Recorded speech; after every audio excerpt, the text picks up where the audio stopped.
The convoy moves like a funeral procession across black water. 12 merchant ships. 3 escorts. No moon. The Philippine Sea stretches in every direction, vast and indifferent. Inside the freighter Tycho Maru, crewmen smoke in the dim corridors.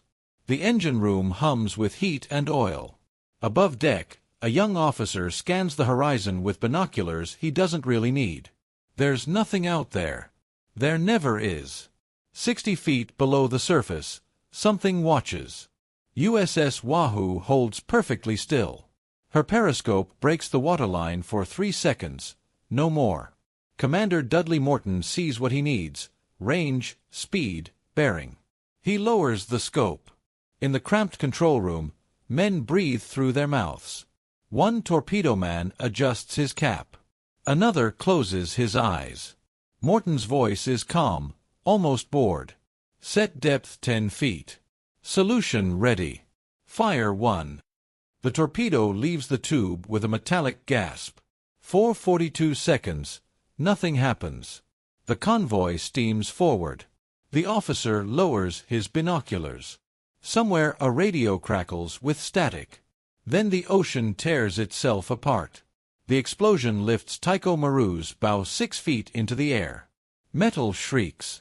Flames bloom orange against the night. Men are thrown across decks. Others vanish into the sea without a sound. The escorts wheel in confusion, dropping depth charges into empty water. Wahoo is already gone, slipping deeper, turning away, reloading. By dawn, 4 ships are on the ocean floor. This is not the Pacific War you were taught. No carriers. No island assaults. No dramatic air battles frozen in propaganda posters. This is the war fought in silence and darkness, where industrialized murder happened slowly, methodically, without witnesses. Where Japan's empire didn't collapse from a single blow, it suffocated. And the men who did it weren't celebrated with parades. Most never came home. Between 1941 and 1945, American submarines sank over 1,300 Japanese vessels.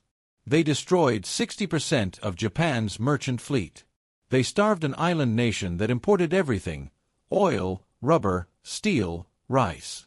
They turned the Pacific into a graveyard so vast that even today, divers still find the wrecks, silent and rusting, filled with bones. The Japanese High Command called American submariners cowards. They mocked convoy tactics as defensive and weak. They believed their destroyers were invincible, their supply lines untouchable. They were wrong. And by the time they realized it, the ocean had already swallowed their future. December 1941.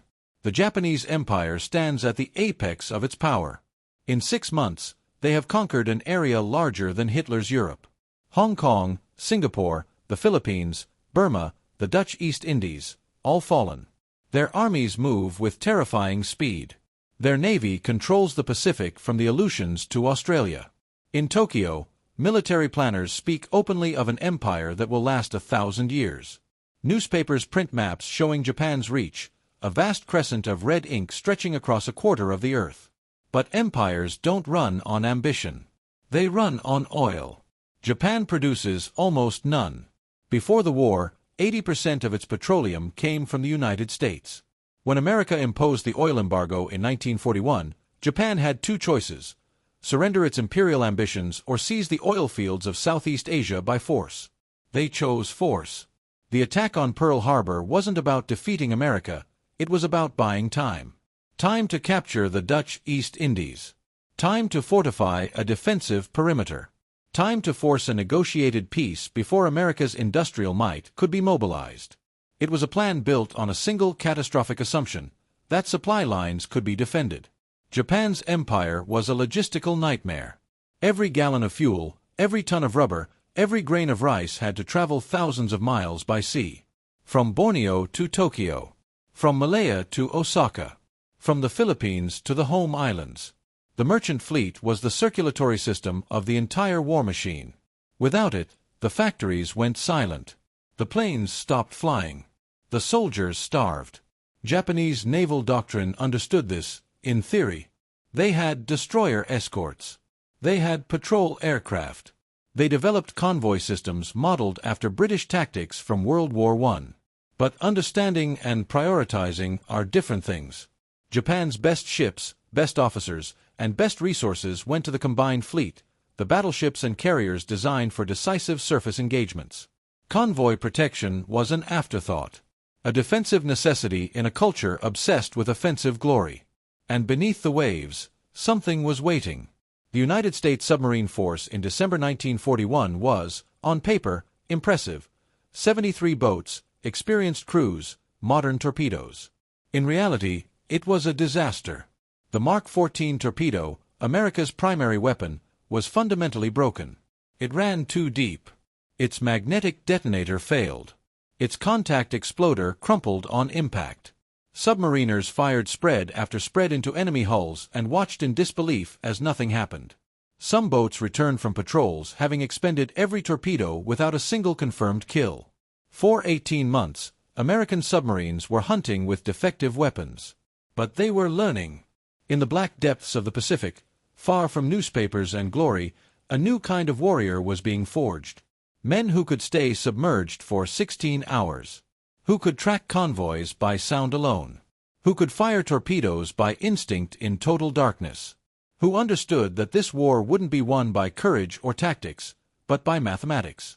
By the slow, patient accumulation of tonnage sent to the bottom. By 1943, the torpedoes were fixed. The tactics were refined. And the hunters were ready. Japan's merchant fleet, by then, was already bleeding. 12 ships lost in January. 19 in February. 31 in March. The numbers climbed with mechanical inevitability. In Tokyo, bureaucrats shuffled reports and tried to calculate how long the empire could sustain such losses. The answer was classified. The answer was terrifying. The answer was, not long enough. And in the Central Pacific, in the Luzon Strait, in the Formosa Channel, American submarines continued their silent work. One convoy at a time. One ship at a time. Methodical. Relentless. Invisible. The ocean remembers everything. And it was just beginning to fill. Commander Dudley, Mush, Morton didn't look like death incarnate.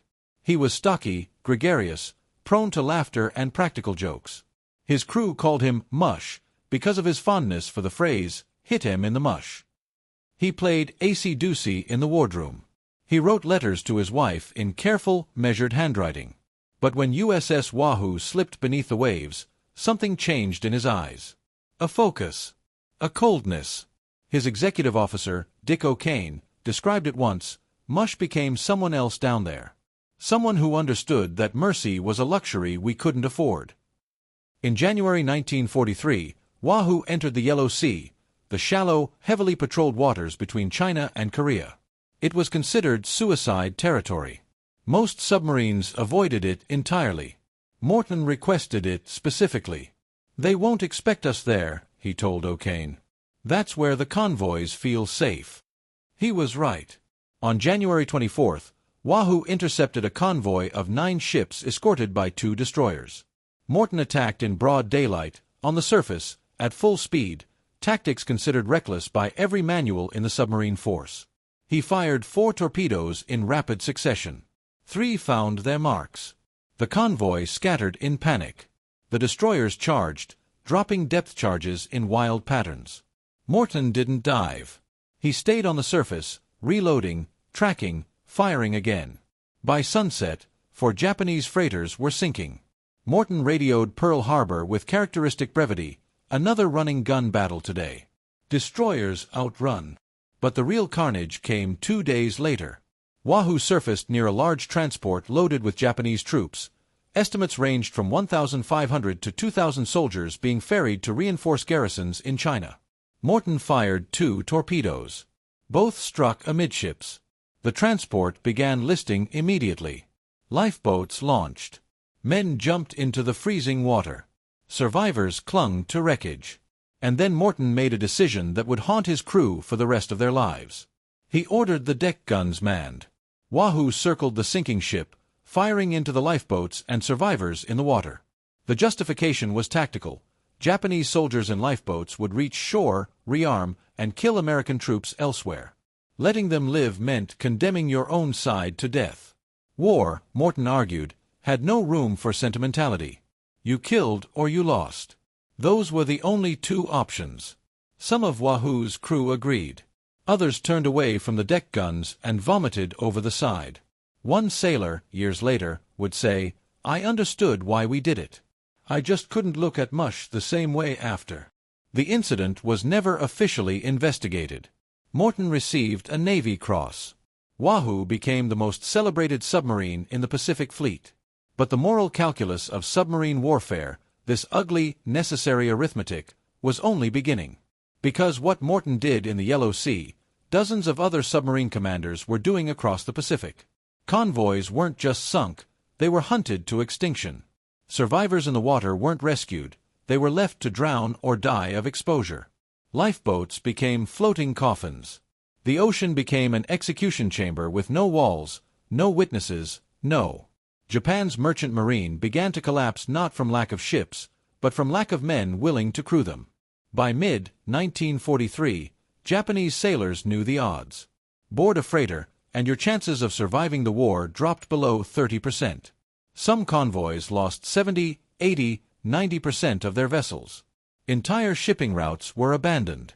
Insurance companies, yes, even in wartime, refused to cover certain passages. The Luzon Strait became known as Convoy College among American submariners, where new captains went to earn their first kills because targets were so plentiful. And in Tokyo, the Imperial Navy faced a crisis it had never planned for. You can replace ships. Japan's shipyards worked around the clock, launching new freighters, tankers, transports.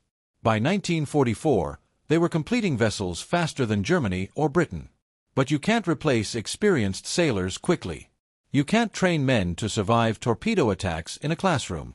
And you can't make them volunteer for ships everyone knows are floating coffins. The Japanese merchant fleet, by late 1943, was crewed increasingly by conscripts, teenagers, and older men pulled from retirement. Ships sailed with half-trained engineers and officers who had never navigated open ocean. Convoys moved slower. Defensive maneuvers became sloppy. And American submarines, monitoring radio traffic, reading decrypted messages, tracking patrol patterns, knew exactly where to wait. The hunters had become artists. And the canvas was turning red. But the cost of this victory, this silent, methodical strangulation, remained invisible to the American public. Submarine losses were classified. Patrol reports were redacted. When a boat failed to return, families received telegrams with no details, missing in action. Presumed lost. 52 American submarines never came home. 3,500 men. The highest casualty rate of any branch of the U.S. military. They weren't celebrated. They were simply erased, into the same black water where they'd sent so many others. And the war went on. Quieter. Deeper. More absolute. To understand why Japan lost the Pacific War, you need to understand a single number: 6.4 million tons. That's how much merchant shipping Japan possessed in December 1941. It sounds like a lot. It wasn't. To sustain the empire, to feed the home islands, fuel the military, and import raw materials from conquered territories, Japan needed to maintain at least 3 million tons in constant operation. And the empire was bleeding ships from day one. In 1942, Japan lost 1 million tons of merchant shipping. In 1943, the number rose to 1.8 million tons. By 1944, it reached 3.9 million tons, more than half the starting fleet in a single year. Japan's shipyards, working at maximum capacity, completed roughly 770,000 tons of new shipping annually. The math was simple and brutal.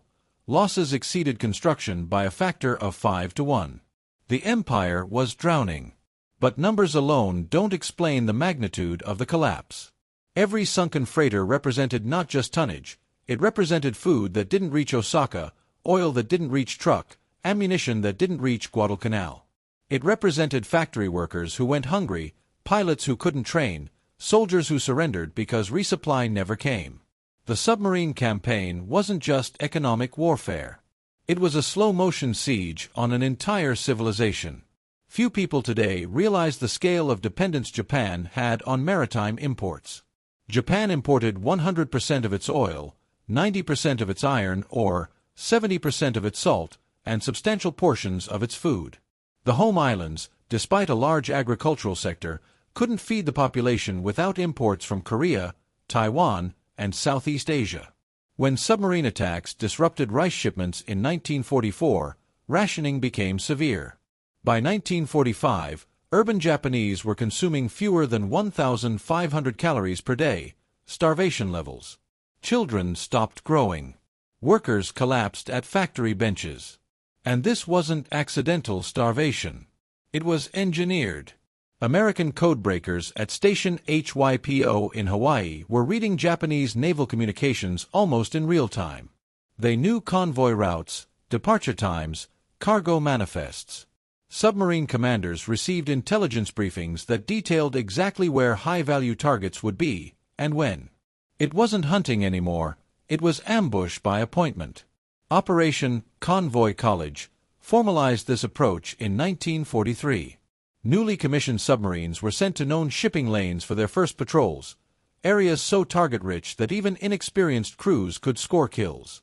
The Luzon Strait, between the Philippines and Taiwan, became the most lethal stretch of water in the Pacific. Japanese convoys trying to transport oil from the Dutch East Indies to Japan had to pass through this strait. There was no alternative route. And American submarines knew it. In October 1944 alone, 23 Japanese ships were sunk in the Luzon Strait. 23 ships. 1 month. One narrow passage of ocean. Japan's response was frantic and fragmented. They built more escort destroyers, but most were diverted to protect the combined fleet, not merchant convoys. They tried aerial patrols, but fuel shortages grounded most reconnaissance planes by 1944. They experimented with faster, smaller transports, but these carried less cargo and were still vulnerable. They even attempted to route convoys through shallow coastal waters where submarines couldn't operate, but this added weeks to transit times and exposed ships to air attacks. Nothing worked. The fundamental problem was strategic. Japan had never prepared to fight a defensive war. Their entire naval doctrine, refined over decades, focused on decisive fleet engagements, Jutland-style battles where battleships and carriers clashed in open water. Convoy protection was unglamorous, resource-intensive, and ideologically incompatible with the warrior ethos that dominated Japanese military culture. Escorting freighters was a job for second-rate officers and aging vessels. The best ships, the best men, went to the front lines. But in submarine warfare, there is no front line. The entire ocean is the battlefield. And American submarines exploited this conceptual blindness ruthlessly. They didn't fight fair. They didn't seek honorable combat. They waited in the dark, fired from ambush, and disappeared before the escorts could respond. They targeted tankers over warships, freighters over cruisers, because sinking a loaded oil tanker did more damage than sinking a destroyer. They understood that modern war was industrial, and industry ran on logistics. Japan's military leadership understood this too, eventually. But by the time they redirected resources to convoy protection, it was too late. The shipyards couldn't build escorts fast enough. The training programs couldn't produce experienced crews fast enough. And the ocean, vast, dark, unforgiving, was already too full of American submarines. By early 1945, Japan's merchant fleet was functionally extinct. Oil imports from the Dutch East Indies dropped to nearly zero. Factories closed for lack of raw materials. The remaining ships huddled in ports, unwilling to risk the open sea. The empire that had conquered half the Pacific couldn't move supplies between its own islands. This was the invisible victory. No cameras captured it. No correspondents reported it. No dramatic photographs showed burning convoys or drowning sailors. The submarine campaign happened in silence, in darkness, far from witnesses. But it decided the war as surely as any battle. Because empires don't collapse from a single blow. They collapse when the blood stops flowing. When the supply lines sever. When the ordinary, unglamorous work of transportation and logistics, work so boring it's invisible, suddenly becomes impossible. Japan did. Lieutenant Commander Richard O'Kane had seen enough death to last 1,000 lifetimes. As executive officer aboard USS Wahoo, he'd helped sink dozens of Japanese ships. He'd watched men burn alive on tanker decks. He'd listened to the underwater sounds of ships breaking apart, the groan of metal, the hiss of escaping air, the faint, terrible noise that might have been screaming. He'd learned to compartmentalize, to see targets, not people, numbers, not tragedies. But on October 11, 1943, something changed. Wahoo was overdue. 2 weeks past her scheduled return to Pearl Harbor. Communications had gone silent. Navy officials issued the standard classified notification: missing, presumed lost. Morton's wife received a telegram. His crew's families received telegrams. And somewhere in the Sea of Japan, USS Wahoo lay in pieces on the ocean floor, her hull crushed by depth charges, her crew entombed in darkness. O'Kane, who had transferred to command his own boat, USS Tang, learned of Wahoo's loss while at sea. He wrote in his patrol report, "Mush believed in aggressive action. He believed hesitation killed more submariners than enemy weapons." He was probably right. But aggression doesn't make you invincible. It just makes you dangerous, to everyone, including yourself. This was the paradox of submarine warfare. The most successful commanders were often the most reckless. And recklessness, over time, became indistinguishable from suicide. The numbers bear this out. Of the top 10 most successful American submarine captains, measured by tonnage sunk, 4 died in action. Their boats were lost with all hands. No survivors. No wreckage recovered. Just empty ocean and unanswered radio calls. These men were celebrated, awarded, promoted. Their tactics were studied and emulated. And then they vanished, as completely as the ships they'd hunted. USS Tang herself would join them. O'Kane's final patrol, in October 1944, was extraordinary even by the brutal standards of submarine warfare. In 5 days, Tang sank 7 Japanese ships. O'Kane attacked convoys with the same ferocious aggression he'd learned from Morton, surfacing at night, firing at point-blank range, reloading between escorts' depth charge runs. His crew was exhausted, nearly out of torpedoes, running on adrenaline and caffeine. On the night of October 24th, Tang fired her last 2 torpedoes at a transport. The first torpedo ran true. The second malfunctioned. It curved left, broached the surface, and circled back toward Tang in a phenomenon submariners called circular run, a torpedo's death sentence. O'Kane saw it coming. Ordered emergency dive. But at 800 yards distance, there wasn't time. The torpedo struck Tang aft, detonating with enough force to break the submarine's back. She sank in seconds. 87 men were aboard. 9 escaped the flooding compartments and reached the surface. 3 died in the water. 6 were captured by the same Japanese destroyer they'd been attacking. They spent the rest of the war in a POW camp, beaten and starved, listening to their captors describe the ships Tang had sunk, ships that had carried their comrades, their families, their future. O'Kane survived.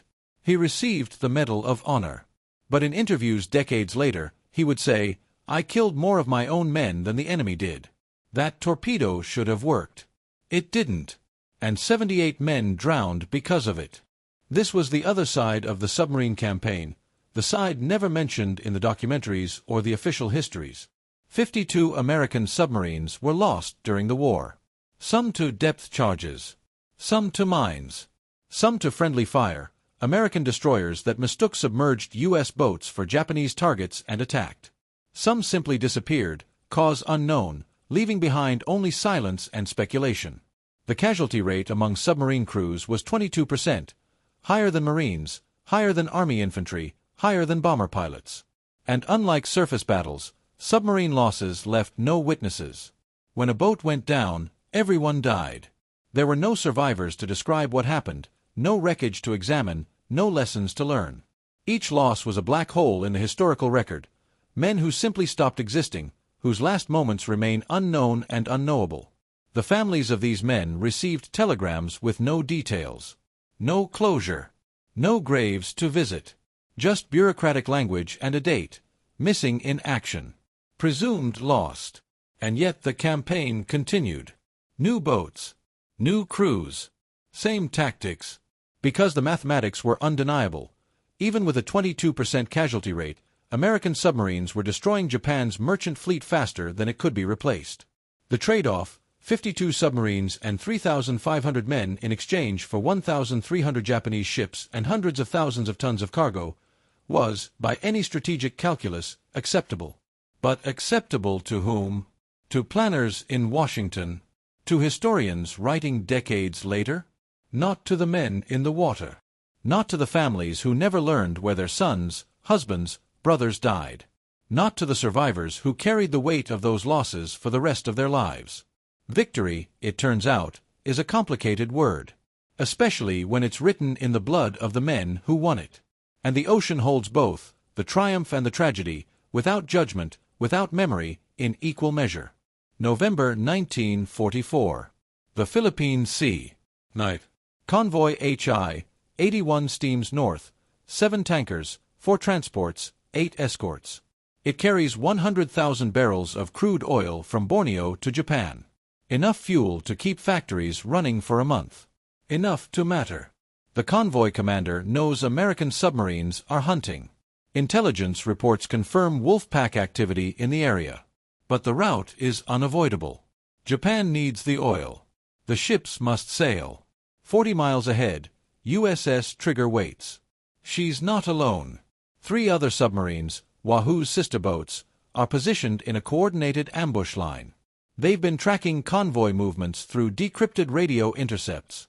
They know the route, the speed, the exact time the tankers will enter the kill zone. This isn't chance encounter. This is premeditated industrial murder. At 0200 hours, the first torpedoes launch. 6 white wakes in black water. They cross the distance in 90 seconds. The lead tanker, Janae Maru, explodes so violently that burning oil rains down across 2 nearby escorts. The ocean catches fire. Men on the other ships watch in horror as their escort vessels try to navigate through a sea of flame. One destroyer turns sharply, collides with a transport, both ships tangling in a screech of metal. Depth charges detonate randomly, killing fish, killing nothing. The submarines are already repositioning. Trigger surfaces at 3,000 yards, reloads, fires again. 2 more tankers take torpedoes amidships.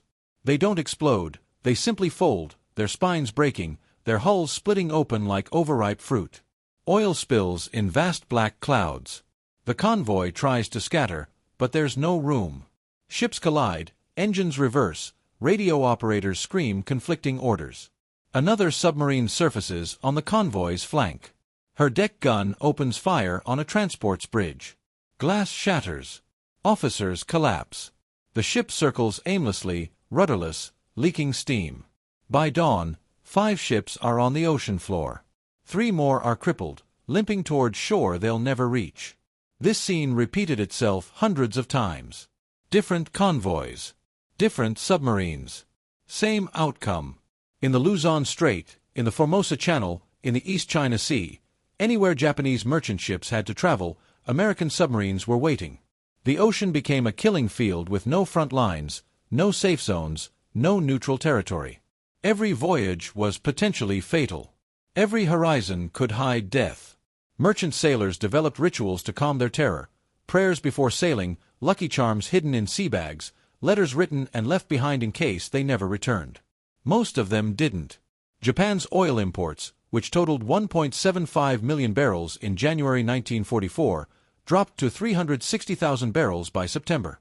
By December, they fell to nearly zero. Aircraft sat grounded for lack of aviation fuel. Warships remained in port, preserving fuel for a final decisive battle that would never come. Training programs shut down. New pilots practiced takeoffs but never learned to land, because there wasn't enough fuel for full training flights. The empire was suffocating in real time. And Tokyo knew it. Cabinet meetings in late 1944 were exercises in denial and desperation. One naval officer proposed abandoning outlying territories and consolidating all resources around the home islands. Another suggested suing for peace before the situation became irreversible. Both were shouted down. The war would continue. Japan would fight until victory or annihilation. Annihilation was already winning. By January 1945, Japan's once formidable merchant fleet had been reduced to scattered remnants. Entire shipping companies had ceased operations. Ports stood empty, their docks crowded with cargo that would never be transported. In Yokohama, warehouses overflowed with raw materials that couldn't be moved to factories. In Osaka, factories shut down for lack of materials that couldn't be moved from warehouses. The entire economic cycle had collapsed into paralysis. And still the submarines hunted. USS Archerfish sank the carrier Shinano, the largest warship ever sunk by submarine, on her maiden voyage. USS Flasher destroyed 4 tankers in a single patrol, earning her captain the Navy Cross. USS Batfish sank 3 submarines in 4 days, a record unmatched in naval history. These weren't battles. They were executions. Mechanical. Efficient. Emotionless. The Japanese called them Kage no Senshi, shadow warriors. Men who fought without honor, who refused to face their enemies directly. But honor doesn't win wars. Tonnage does. Logistics do.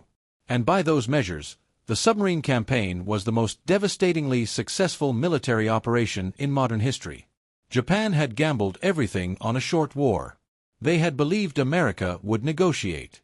They had believed their defensive perimeter could hold. They had believed their warrior spirit would overcome industrial disadvantage. They were wrong on every count. And beneath the waves, in the dark water where empires go to die, the submarines continued their work. Silent, patient, absolute. The ocean swallowed the evidence. But the outcome was already written. Japan was drowning. And no amount of courage, sacrifice, or determination could stop it. Because wars aren't won by the brave. They're won by those who understand that survival is mathematics. And the equation had been solved months ago.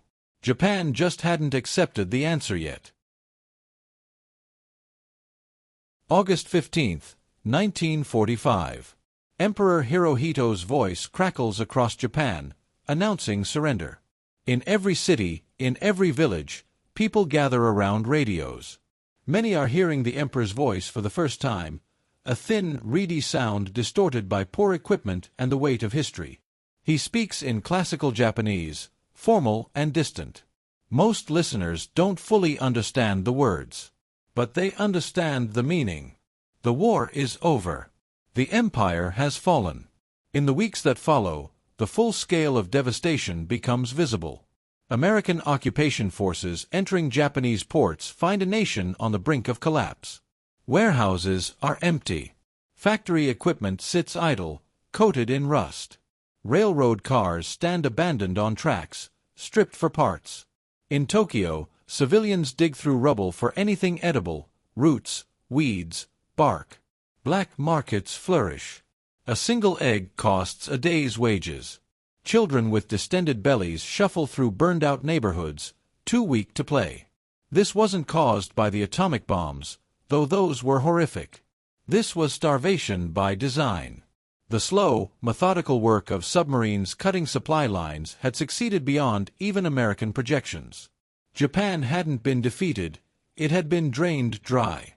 The statistics, compiled later, are staggering.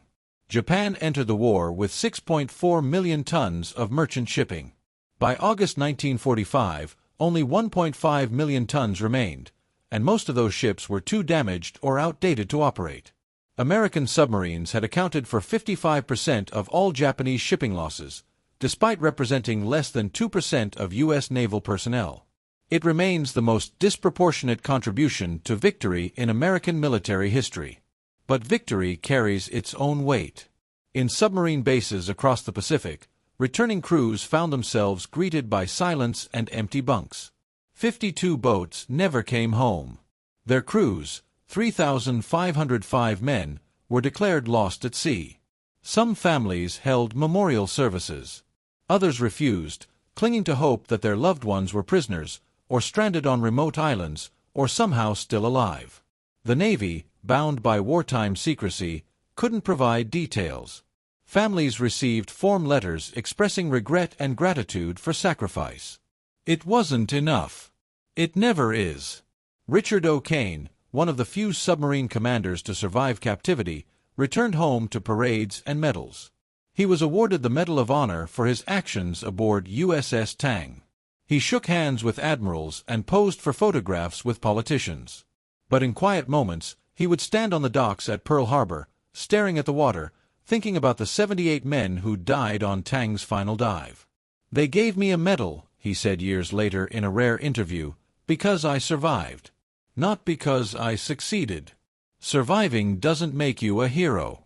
It just makes you lucky. And luck isn't something you celebrate, it's something you carry." Other commanders struggled differently. Some drank.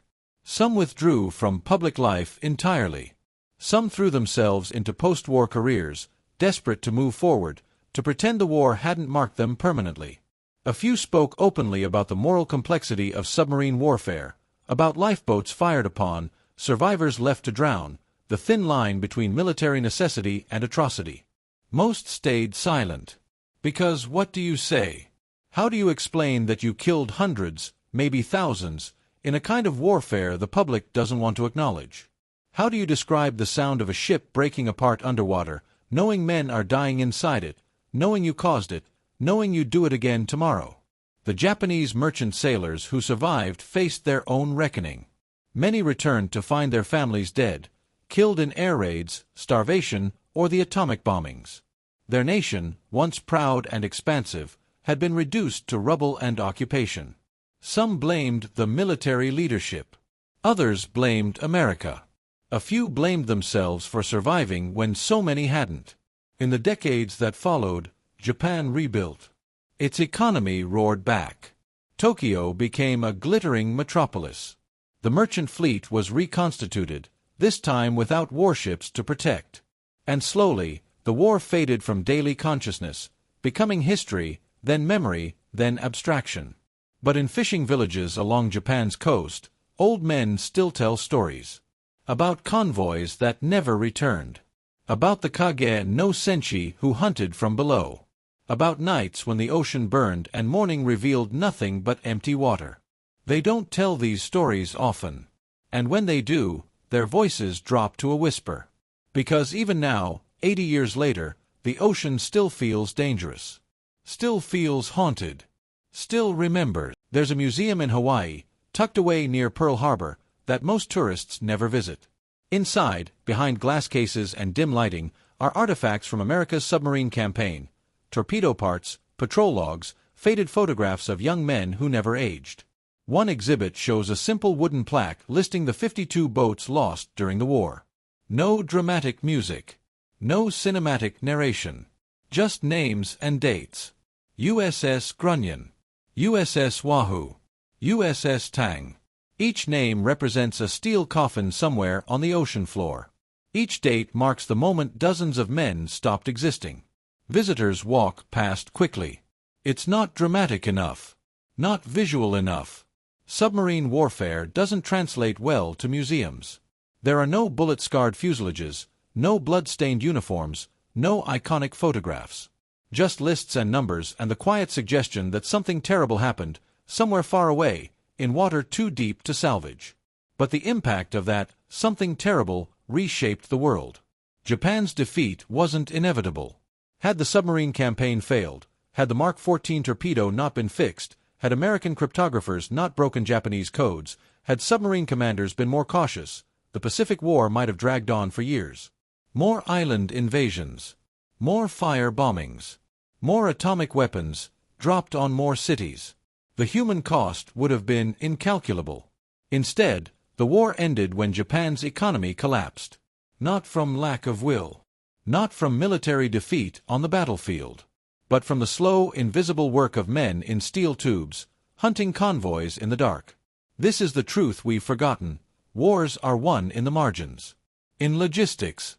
In the unsexy, unglamorous work of cutting supply lines and counting tonnage.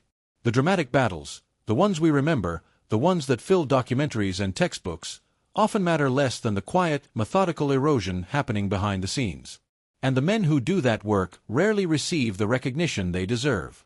There are no statues to submariners in most American cities. No national holidays. Their stories aren't taught in schools. If you ask the average person to name a famous submarine commander from World War II, most can't. But ask them about pilots or marines or generals, and the names flow easily. This isn't an accident. We celebrate visible heroism because it's easy to understand. A pilot dogfighting over the Pacific, a marine storming a beach, these are narratives we can grasp. But a submarine sinking a merchant convoy 2,000 miles from anywhere, in water no one will ever see, killing men whose names we don't know? That's harder. Morally murkier. Less cinematic. But it's no less heroic. And it's no less essential. The 3,505 men who died in American submarines didn't die defending freedom in some abstract sense. They died doing mathematics. They died calculating torpedo spreads and fuel consumption and patrol routes. They died because someone had to, and they volunteered, and the ocean doesn't care about your reasons. Their sacrifice bought the world something invaluable, an end to a war that would have consumed millions more lives. That's worth remembering. Worth honoring. Worth passing down to generations who've never known what it means to fight for survival on a civilizational scale. So if you're still here, if you've stayed through 6,000 words about convoys and tonnage and forgotten men, it means you value the truth beneath the surface.